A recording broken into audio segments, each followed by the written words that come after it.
程子健在千灵集团任法务总监，和王玉、谢鸿飞、孙飞之间有着密切的关系。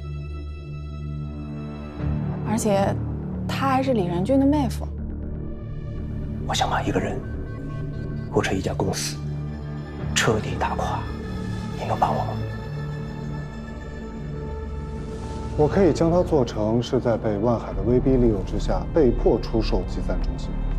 在这个案子中存在着非法拘禁、故意伤害、强迫交易、敲诈勒索，任何一项罪名都可以打败万海，更何况数罪并罚呢？我希望你诚实的告诉我，你想要什么？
这就是我带的一支好队伍。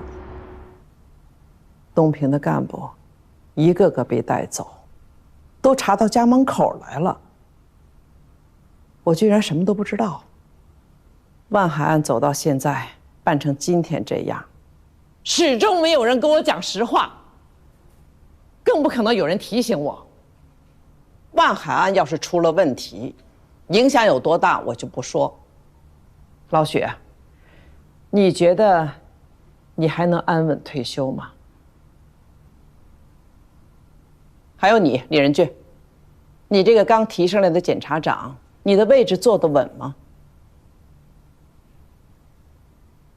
就是我这个政法委书记，在全省也会成为笑话。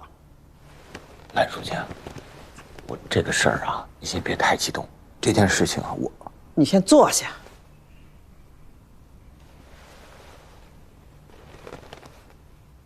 我们不知道孙飞、江红军这两个人做了什么，我们的系统里是否还有像他俩一样的害群之马？因为他们的个人行为严重抹黑了整个东平政法队伍的形象。我们现在只能坐以待毙。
吃饭。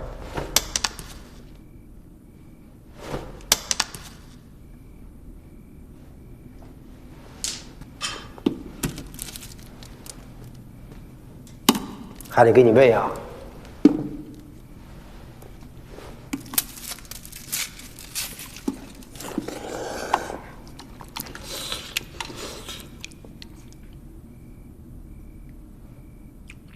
有人来吗？调查的。我上回跟你说都白说了，咋还寻思这事儿呢？你那就是做梦，不可能的事儿。咋的？不信呐？不信你自己上门口等着去，看他们啥时候能来。不是，我就合计不明白，这社会它不讲王法吗？这没人管管他们吗？这拥护啥呀？因为啥？也难怪，你是我看着长大的，从小到大吧，你没吃过亏，没上过当，没受过委屈，啥事都得依着你。你总觉得你啥事都能办成，但你心里没数吗？你这些事儿都有你爸在前面撑着呢，有很多事儿你不用知道，你爸就给你办了。可现在不一样了，少爷，你爸现在在里边呢。咱家已经不是原来的万家了。这2年你也经历这么多事儿了，你也该长大了。这现实就摆在眼前呢。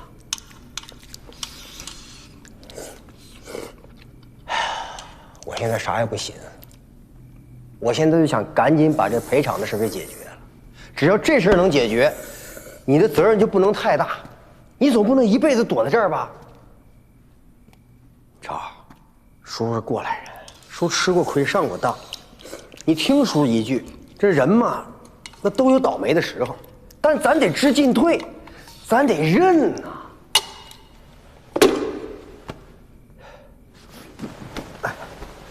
我认，关键你告诉我，我认啥数？咱家从始至终做什么错事儿了？哎呀，我就合计，省里好不容易来人了，调查矿难，他把陷害咱那个人给抓着，咱就不用赔钱了。还有我爸是黑社会吗？他把我爸的这案子查清楚了，我爸就不用进监狱，就能出来了。你不是小孩了，这么简单的问题你还想不明白吗？如果省里市里领导真管用，咱家至于这样吗？你爸至于进去吗？这说明啥？说明他们只手遮天。你这样越折腾，他们越让你难受。这叫折腾吗？这不叫折腾，咱家做错啥了？这叫折腾？你就怕，你怕有啥用？你怕？现在不是怕不怕的事儿，现在人家要你命，你要不答应，人家要你死。我死就死，我爸教我了，死了也得当个爷们儿。你告诉我他们到底是谁，我找他们去。哎，找他们去，你起来，怂货，混账！你打，我这次让你打，你打死我，上次他们打死我了，来打。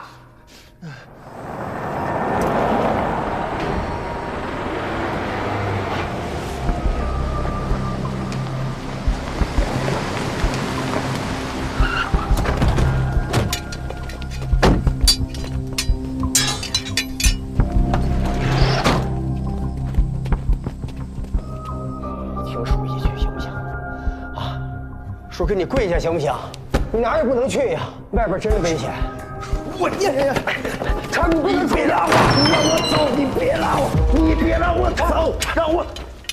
万副总，可以啊，跟我玩灯下黑是吧？叔，是他不？是他，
你没事吧？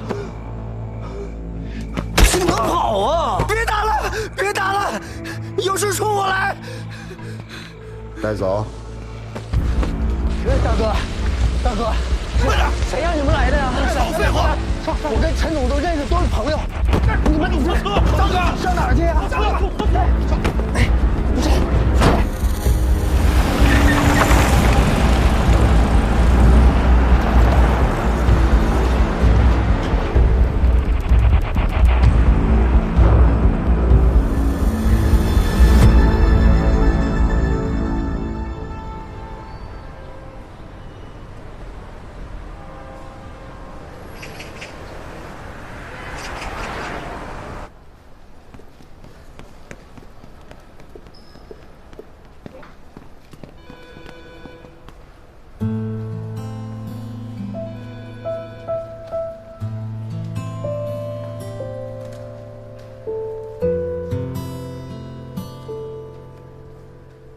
今天干嘛来了？有点事儿。啥事儿？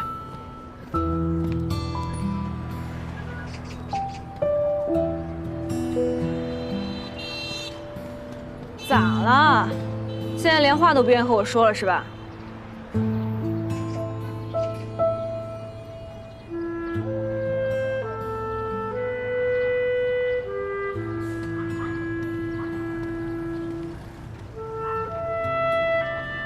中兴路知道吧？那儿有一金海歌厅，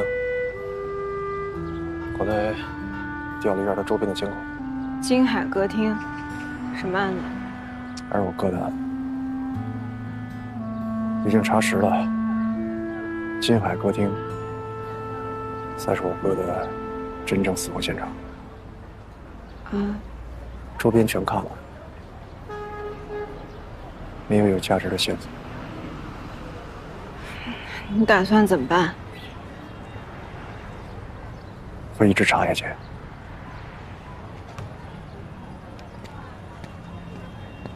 秦风，你那天在我家楼下说了一堆，说完就走了，你就不想听听我想说啥？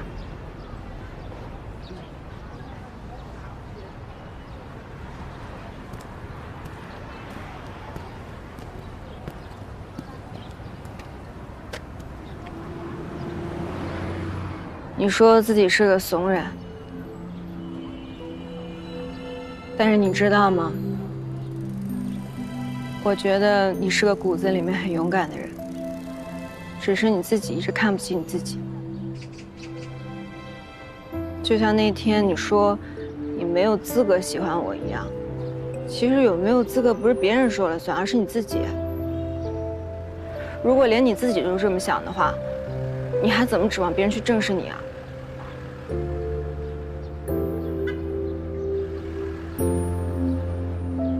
这就是我的回答。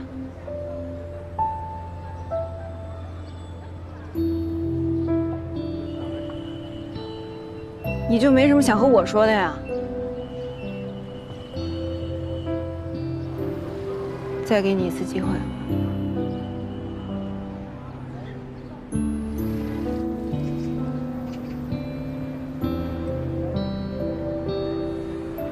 谢谢你，晴儿，真的谢谢你跟我说这些。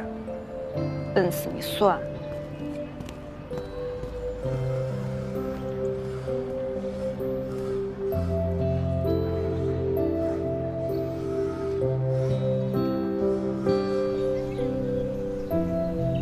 叶信，子健在家吗？没有啊，他们公司今天挺忙的。好，我到你家门口了啊。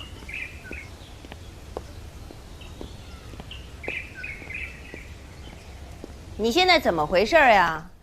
子健不在才来找我，还是我亲哥吗？什么事儿啊？坐坐坐。也没什么事儿。哎，那个，你跟子健最近怎么样？挺好的呀。他这个人呀，什么都好，就是太忙了。我让他帮着我去订那个婚庆公司，他都没时间。婚庆公司？何止婚庆公司啊！在哪儿订酒席，在哪儿度蜜月，机票、酒店都是你妹妹我一个人弄的。那，那子健最近在忙些什么呀？天龙的业务呗。我跟你说啊，子健现在基本上就是天龙集团的2把手了。那个龙哥什么事都要问他，我甚至都觉得，如果没有我们家子健，那天龙集团什么都不是，没什么未来。怎么说呢？ No， 那个龙哥不是想要进军新能源领域吗？就凭着子健和嫂子这层关系，帮他省了多少事儿啊！而且就说投入这方面啊，嫂子把他和万川矿业这么一连线，龙哥新能源的第一步就算走稳了。那你说，要是没有子健，光他自己去张罗，我看再投5个亿都不一定能起步。所以你那个房子啊，你根本没有必要担心。这龙哥就是想要表示表示嘛。我就说你这脑子就是小时候发烧给烧坏了。不是我说了这么多，明明白白，有理有据，怎么了？这是能表示的事情吗？这是可以表示瞎表示的事情吗？你别说再几个5个亿，嫂，你怎么这么快就回来了？你不是说今天要忙的吗？哎呀，我看那边没什么事儿，我就想回来早点陪你。哥来了。哥，你怎么来了呀？啊，我就是来看看严欣。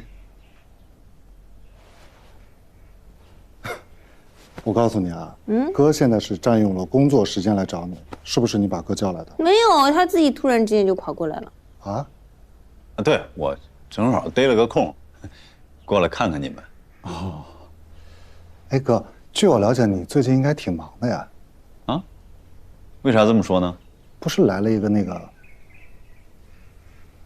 去吗？我跟哥聊一下工作。哦。那我去赶稿子。行。一会儿再跟你说啊。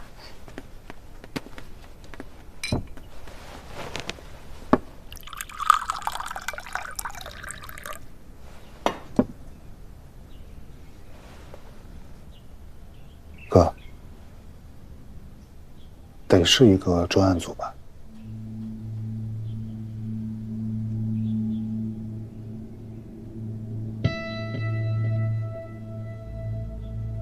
你这消息挺灵通啊！还抓了2个人，你怎么知道的？东平就这么大，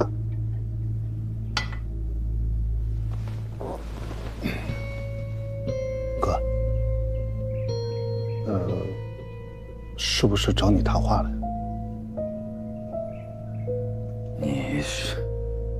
你为什么会觉得他们会找我谈话呢？其实我吧，一直想过去找你的，但刚好你今天来了嘛，我就想说我们2个应该好好的谈一下这件事儿。我觉得吧，专案组是对着万海案来的。说说看，你为什么会觉得是对着万海案？我也没琢磨明白。您就说是不是吧？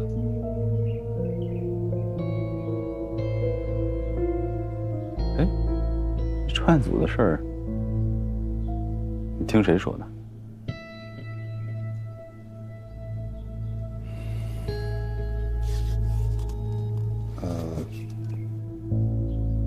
谢鸿飞。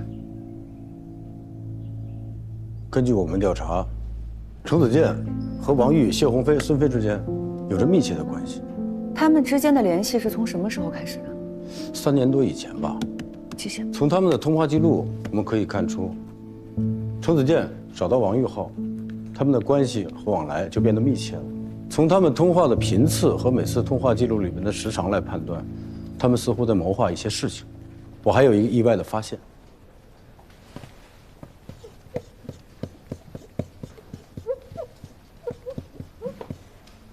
温情，东平中级人民法院刑一庭庭长，万海案的主审法官。没错，除了江红军、陈有才之外，程子健和所有人都保持着紧密的关系。而陈有才和王玉之间有联系，江红军和孙飞之间有联系，关系层级出来了。程子健是核心，这其他的人都是万海案的关键人物，而且他还是李仁俊的妹夫。司法掮客。其实程子健的履历并不复杂，研究生毕业以后进了县检察院，5年前离的职，到东平不久就去了天龙集团，在天龙集团任法务总监。很快，天龙集团注资，他就成立了自己的律所。白哥，我跟你坦白啊，其实我跟老谢的关系不错，我俩在当时县检察院的时候我们就认识了，通过万海案我们更熟了一些，所以我们俩在万海案的时候也相互有些照应，人情世故嘛。哥，这件事儿你看破不说破。你们单位现在负责万海案，然后就把万海辩护律师这位置给他了。他觉得我这案子拖的时间太长了，跟我说能不能换一位律师。我说我律师挺好的，为什么要换呢？他没搭理我。没成想，过了几天，张文金变成了黑社会同伙了。再没过几天，乔振兴死了。二次尸检这事儿，我给你们单位就你一个人打电话，你就给谢鸿飞打电话，谢鸿飞就……谢鸿飞给你打电话，你俩聊啥呢？应该是聊万海的事儿吧。我俩打电话能说啥呀？在东平，陈总也算是我的亲人，子健就是我的亲弟弟。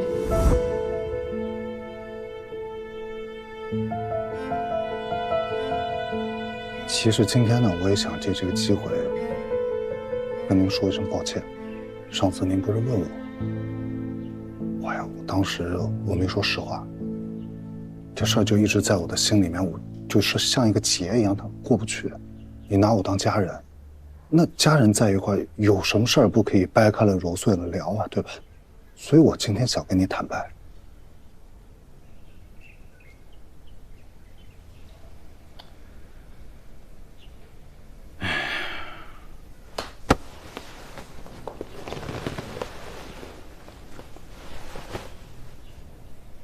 子健，你能这么说，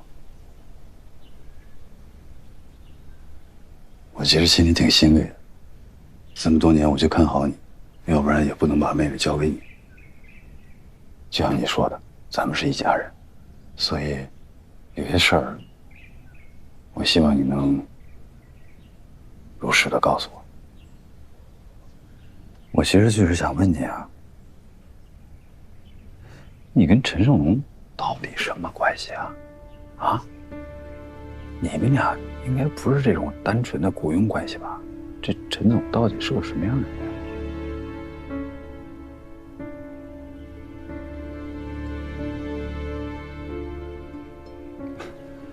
哥，你在这么敏感的时期问，是不是调查组正在调查？别，他有什么问题？你千万别多想。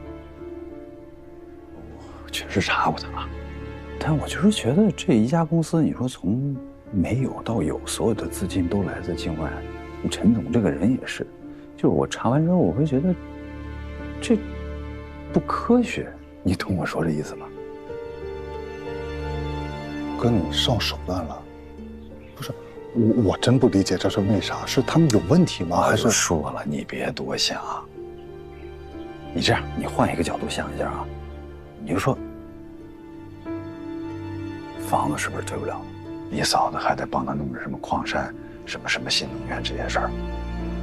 妍希马上跟你又要结婚了，你说咱们这一家人跟这商人这关系，我跟你嫂子这个身份。你以前也穿过冠衣啊，对吧？你不谨慎行吗？你现在这个形势，换你怎么做？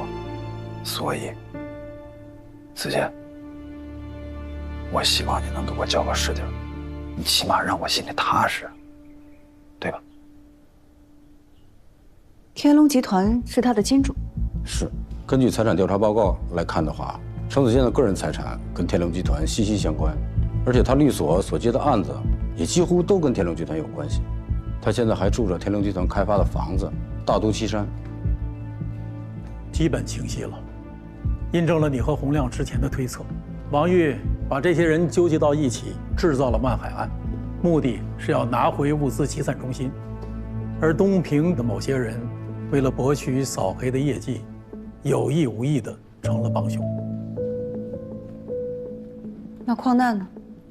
事故是人为的，那这个人又是谁？万海案宣判结束之后，王玉他不甘心于仅仅只有这个物资集散中心，还看上了万家的矿，然后他就临时起意，趁火打劫。万海已经被王玉打趴下了，如果王玉想要得到矿山，他跟万家谈就可以了。为什么要制造一起矿难呢？还把我们引到这儿来，这不是得不偿失吗？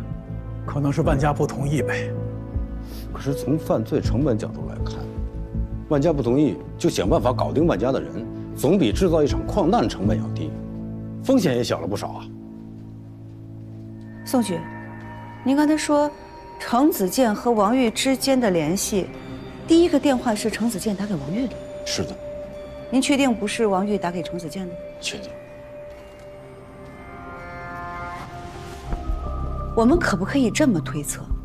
假设把万海打成黑社会这件事情，不是王玉起的头，而是程子健起的头，又或者另有其人，一个我们从来都没有想到过的人。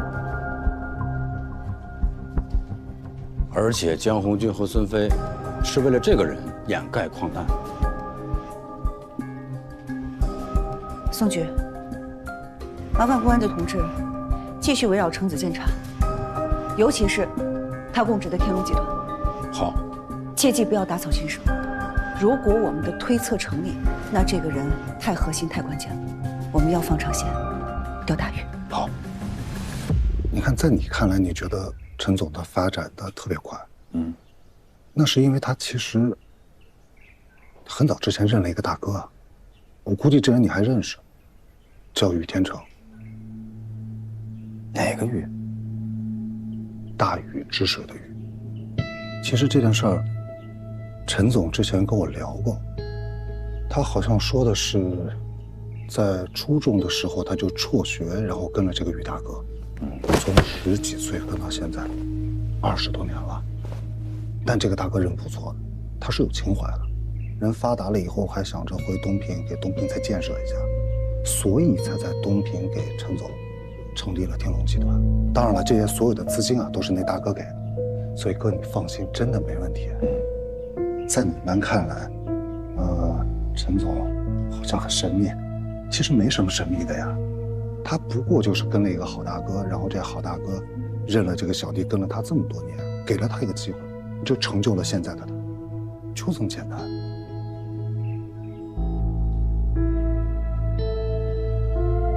明白啊。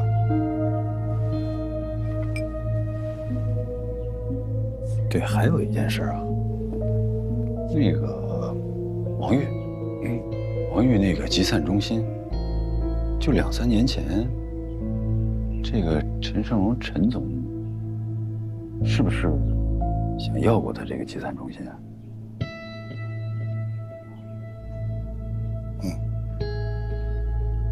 整个这个过程，你都参与了吧？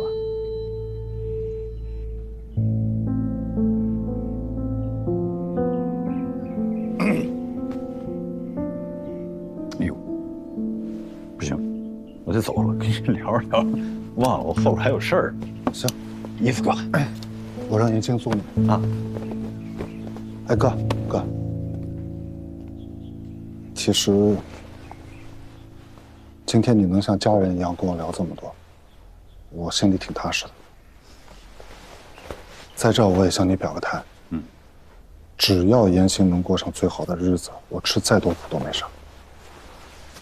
你今天说的话，我听懂了，谢谢了，哥。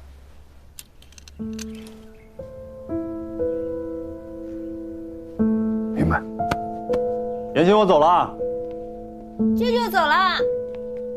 哎，哥，哎呀，哥，哎，你是来找我的吗？怎么跟子健聊完就走了？哎，等，你跟我说实话，是不是跟嫂子吵架了？没关系，我给她打个电话，我帮你从中斡旋斡旋。什么乱七八糟的呀？那什么事儿啊？啊？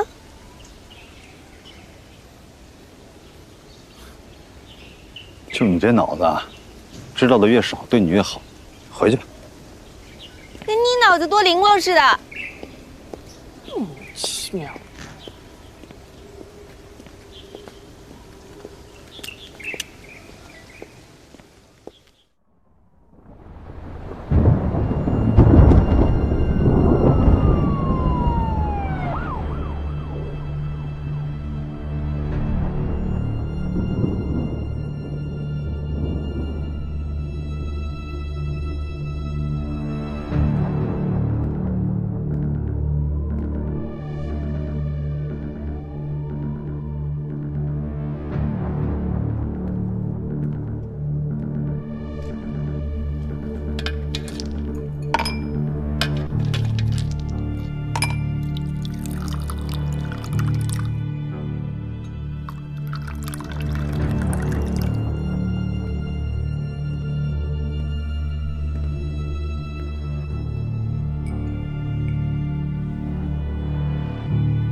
底在吵啥呢？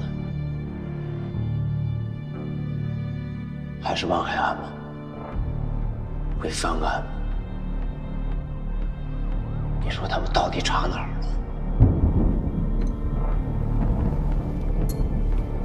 能查到我吗？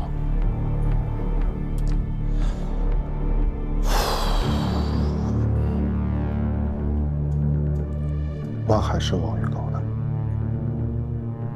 跟你有啥关系啊？你想想啊，你给过王玉1分钱吗？没有吧？所以你放心，查不到你的。查不到我，查得到你吗？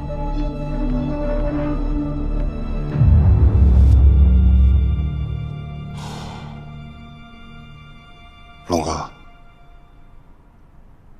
你还记得你第一次找我来，跟我聊万海这件事情的时候吗？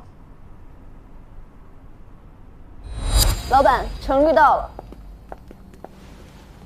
陈总，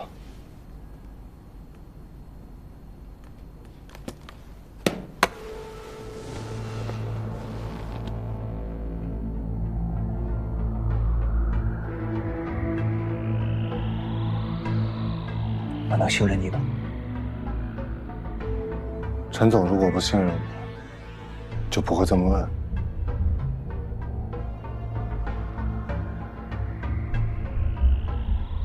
我想把一个人或者一家公司彻底打垮，你能帮我吗？什么人？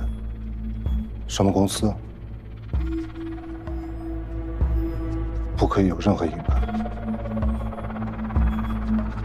规模不比我小啊，甚至比我还大，实力比我还强。但我一定要把它办到了。如果我没记错的话，应该是1周。我用了不到1周的时间，我就把万海的体系都查清了，并且还查到了你不愿意告诉我的你跟万海之间的过节。王玉，原物资集散中心的老板，我可以将它做成是在被万海的威逼利诱之下被迫出售集散中心。在这个案子中存在着非法拘禁、故意伤害、强迫交易、敲诈勒索，任何一项罪名都可以打败万海，更何况数罪并罚呢？人证我也物色好了，再下一页。陈有才，这几年他的公司年年亏损，经济十分紧张，拿下他很容易。陈总，这就是我的方案，按我说的做就行。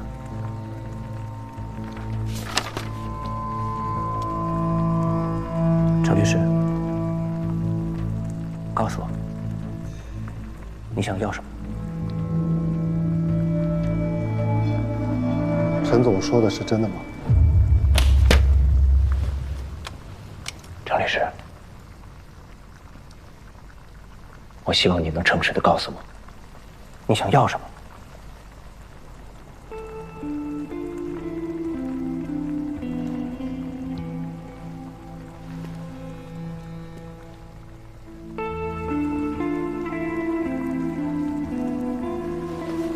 陈总，你的故事我听过很多遍，我的故事，你想听听吗？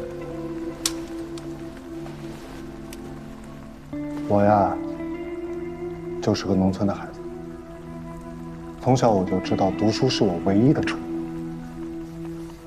所以我就一直发愤图强，刻苦学习，考上了大学，进了检察院，当了一名检察官。我以为这样我的命运就会改变了，但是我错了。我发现我根本不适合这份工作。我不想要一份一眼就看到头的工作，然后平淡的过完一生。忽然有一天，我明白了自己想要什么。我想要出人头地，想要荣华富贵，想要改变命运。所以我辞掉工作，来到了东平，遇到了你。龙哥，你是我的伯乐，是我的贵人。跟你这段时间，我无比的相信我跟对人了。我今天把话撂这，他们查不到你的，但他们很有可能会查到我。即便他们查到了我，也会尽全力保证你的安全。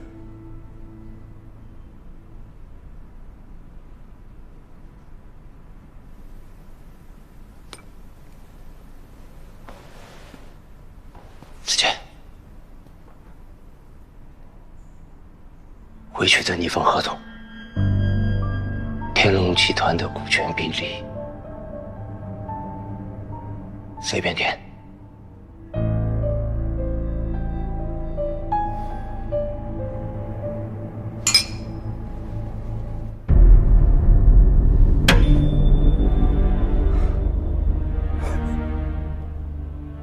都说世间万物都有自己的规律，但我偏偏不是一个喜欢循规蹈矩的人。我觉得只有打破规律，活得才有意义。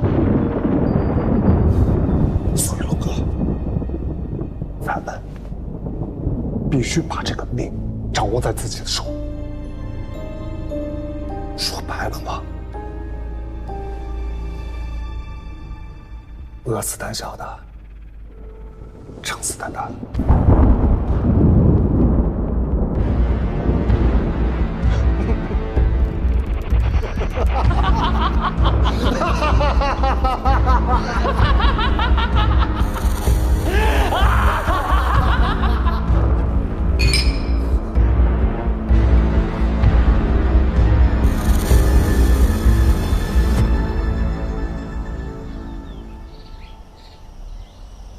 怎么样？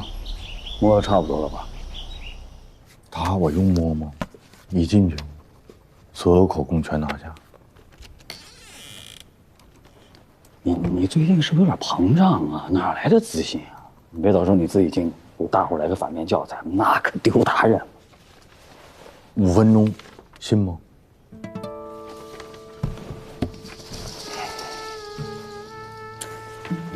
？5分钟是吧？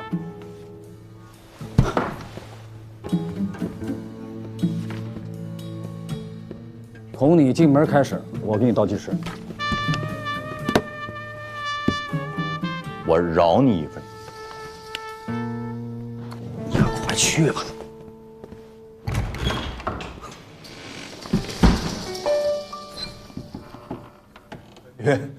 哎呀，洪亮啊，你说你非得为难这个小罗和小张，你干什么呢？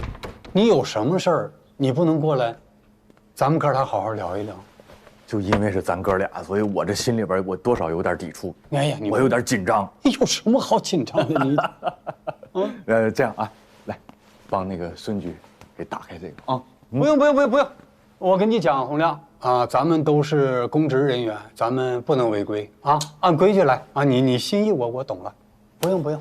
谢谢孙局配合。没，你这觉悟好。2位请休息，感谢。哎呀，你这个头发怎么越来白的越多呀？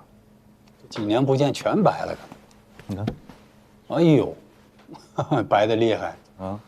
啊，这工作太熬人了。是啊，我记得你结婚的时候，那小伙子是一头的乌发。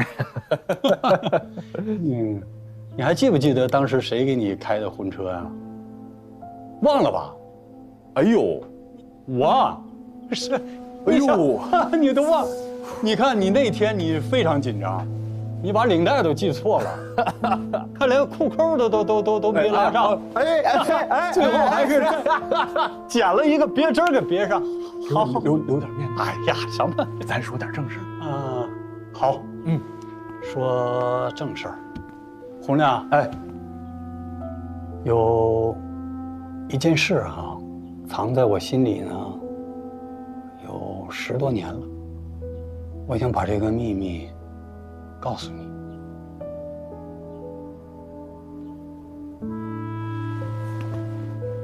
当年，你，然后乔振兴，还有，李仁俊，你们3个人刚进检察院的时候，遇到了一件事，你知道吗？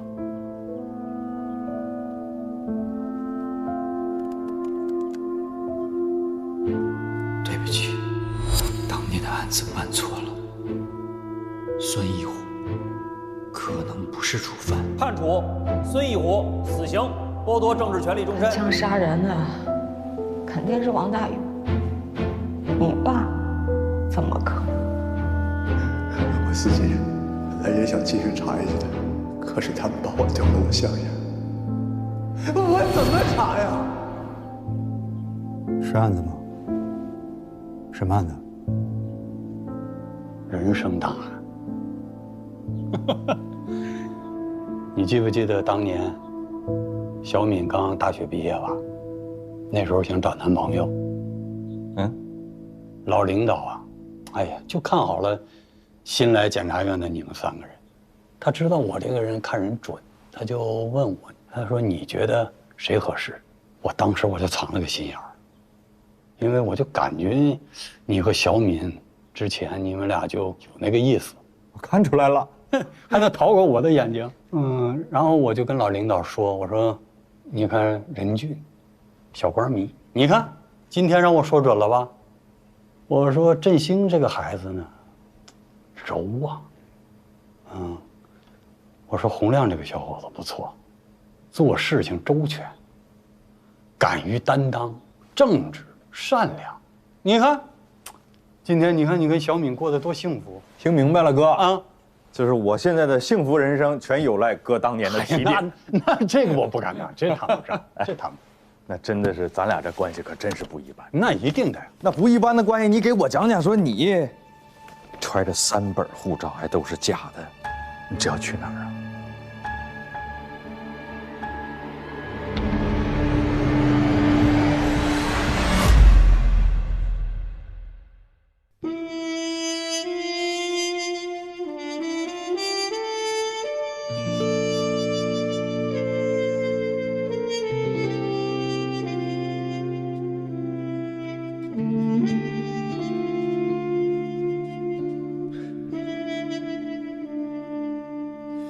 萌芽藏进土壤，阴暗着窗，窥不见光，何时探出希望？迷雾不再隐藏，时刻寻觅生长，直到无从遮挡。做一朵野火里烧不尽，春风来吹，又生冷冻里盛开的花，灰烬里挣脱，要真相不在沉默中掉落。做一朵狂风也遮不完凌云中开不败的冷冻花，写成结之花，让乌云尽藏。烧不尽，春风来吹，又生冷冻里盛开的花，灰烬里挣脱，要真相不再沉默。